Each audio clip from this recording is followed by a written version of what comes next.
আপনারা দেখতে পাচ্ছেন যে আমার পিছনে যে রাস্তাটা, ছাতার পিছনে দেখেন, হ্যাঁ, এই রাস্তাটা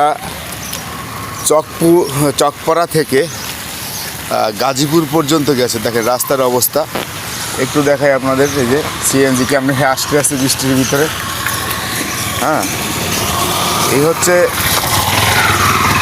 বাংলাদেশের আনাচে কানাচে রাস্তাগুলো এরকমেরই। হ্যাঁ, একটা সড়ক যেখানে হাজার হাজার মানুষ চলাচল করে, গাড়ি চলাচল করে, খানাখন্দে ভরা।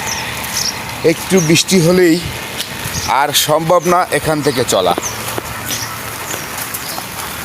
আর আমার পেজটি সবাই ফলো দিয়ে রাখবেন। আমি বাংলাদেশের আনাচে কানাচে যেসব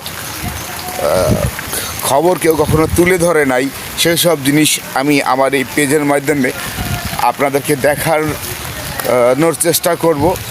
এই বৃষ্টি ভেজা সকালে কিন্তু ছাতা নিয়ে বের হয়েছি। সবাই ভালো থাকবেন, সুস্থ থাকবেন।